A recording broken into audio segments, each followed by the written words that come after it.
La jornada organitzada per l'àrea d'ensenyament de l'Ajuntament de Roses i els centres educatius del municipi en el marc del Pla Educatiu d'Entorn ha comptat amb la participació de 63 alumnes de secundària i batxillerat de l'Institut Camp Norfeu, Illa de Rodes i del Centre Escolar Empordà. Els estudiants han presentat un total de 15 experiments científics, tots ells dissenyats, preparats i dinamitzats pels mateixos alumnes. Entre les propostes s'hi ha pogut veure demostracions sobre la força de la fricció, l'empremta genètica, el comportament dels fongs en els aliments, el canvi de color amb l'electromagnetisme o experiències com el pont de Da Vinci. Avui hem celebrat una nova edició de la Jornada de la Ciència,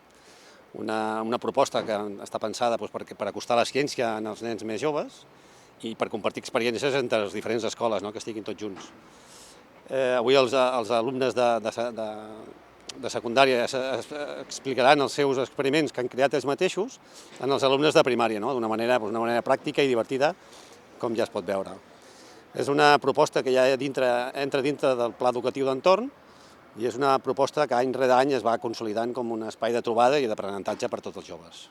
Al llarg del matí també hi han participat 205 alumnes de sisè de primària de les escoles de Roses, que han pogut visitar la fira científica i experimentar en petits grups de 4 dels tallers preparats. L'activitat ha estat dissenyada per afavorir la interacció, l'aprenentatge i la participació activa de l'alumnat. La jornada s'ha completat amb una ponència científica a càrrec de Josep Duran, del Departament de Química de la Universitat de Girona, centrada en l'experimentació química i adreçada a tots els alumnes de secundària i batxillerat, que ha posat punt i final a una edició que consolida la ciència com a eina educativa.